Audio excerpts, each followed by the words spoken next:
Hello, hello. How are you all today? Talmar Anderson here from Boss Actions. And I've had a reoccurring conversation with several people. So I thought maybe you would like to hear about it too. A common thing for small business owners as we're growing our team and admitting we need help is we start to hire first independent contractors. And then as we start to get more success, we just keep adding in independent contractors. That fear of turning over to employees, that fear of having a payroll starts to get a little wonky in our head. And we try to convince ourselves that I'm just not ready for that yet. I'm hiring an independent contractor, but that's not really hiring. I'm bringing on a vendor to help me with this, but that's not hiring. It's all hiring, first of all, but that's not what we're here to talk about today. Today, we're here to talk about whether adding another independent contractor to your team is really you scaling your business. And I thought maybe we could talk about three myths in particular that we could cut out of our mind or at least readjust so that as you're growing your company and bringing on people that will influence your success, you're making the best possible decisions for you and your business because that's what we want, right? Wild success for everyone. That's what I want. I want you to love your team and grow successfully.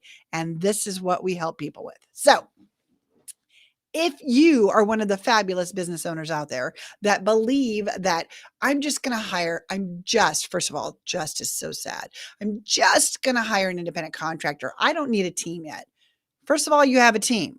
Your independent contractors need to be managed, led, taught what you like and what you're delivering and what you're promising to your clients. So they need to be aligned with your mission just as much as an employee or a vendor, right? Everyone should know why we're doing what we're doing and how we're getting there. And they should have all been vetted through your amazing hiring process to make sure that they do that, align with what you want and what you need. But I digress. I get all excited. So now you have this independent contractor team that you're building and you're thinking about hiring one more. And I want you to really sit back and have an honest conversation with yourself because of these three myths that you're telling yourself. Heck, let's just call them lies. These are three lies you're telling yourself about hiring employees over independent contractors. You can do employees. It's not as big and scary as it sounds. So the number one reason that most people give me for hiring independent contractors is because it's so much easier to fire them. I just tell them they have 30 days notice. So there's somebody that's under delivering that you no longer believe is helping your business grow successfully, and you want to pay them for another 30 days? Let me tell you a little secret about employees. When they're not doing the job, you get to fire them right then. When they have overstepped a line, when they have underperformed after you've told them what success is, you get to stop paying them. Yeah, I know, crazy talk. I get that you think that the concept of letting a contract go will be easier for you. But I'm telling you, financially, it's actually leaving you on the hook much longer. Any amount that may incur by you letting them go or firing or termination, any of those little bits that might hit something down the line, like a workers' compensation model, it's not going to be nearly as financially impactful as paying 30 days to a vendor that's not doing the job, right? It's very frustrating. So be mindful that that's not actually a true reason to stay away from employees. It's actually much easier to let somebody go and stop paying an underperformer than it is with the independent contractor. So the number two myth or a lie that we're telling ourselves is that it'll be easier. They're just an independent contractor. When I decide that I am no longer satisfied with what they are doing, it's just a phone call or an email to say sayonara. Well, that is true, though not the best business practice of letting somebody go. You still will have the stress and the emotional decision behind judging whether they have performed correctly. And like a lot of bosses out there, you're going to do that doubt in your mind whether they're an employee or an independent contractor. Did I really give them the right expectations? Did I communicate my needs? Did I ask them for the right deadlines? Did I tell them the right steps? So the stress and emotion that goes with letting somebody go is actually not minimized usually for having an independent contractor. And in fact, you're much more likely to damage your reputation if you just fire somebody, an independent contractor, by an email without reason, cause, or the great management discussions about what they could have improved on. So let's be clear that that stress and drama is not really going to go away with having an independent contractor of an employee, and in fact can damage your reputation, because I promise you, vendors and independent contractors talk to each other about how they were released by business owners. And so it is not uncommon for a independent contractor that was let go in an unprofessional manner, or at least an unrespectful manner, to be told to be talking to other people in the industry.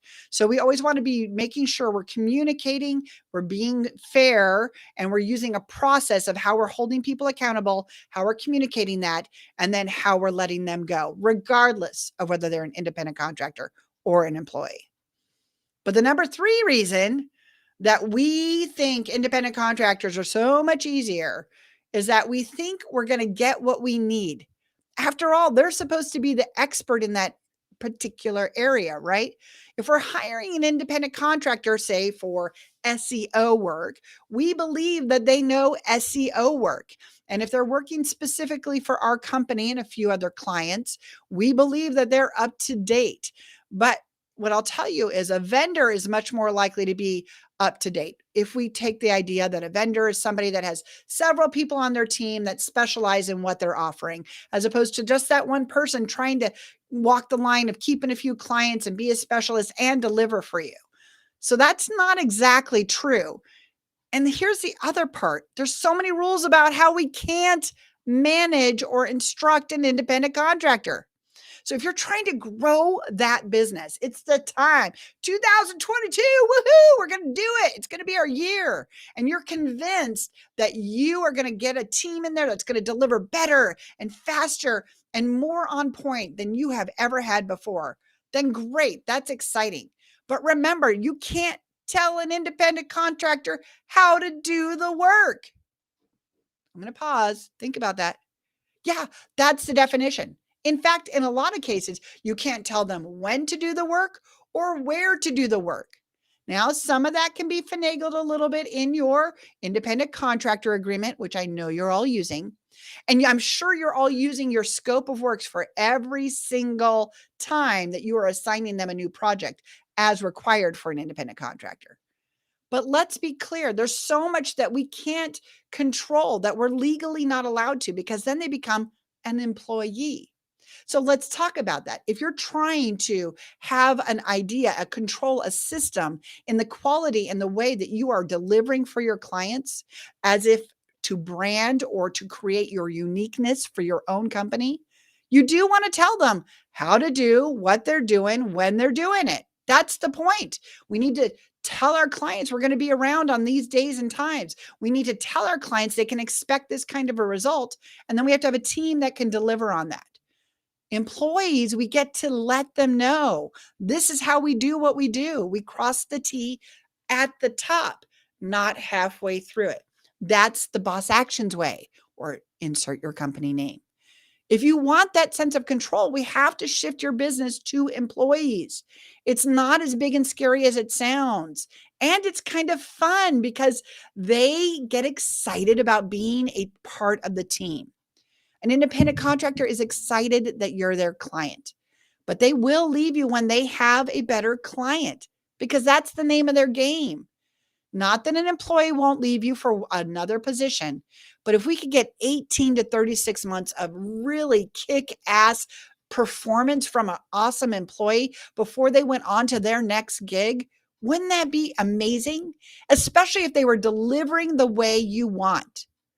So I ask you, if you feel like your team is not delivering the way you want, is it because it's made up of independent contractors instead of employees? Is it time to make that shift to building an employee team?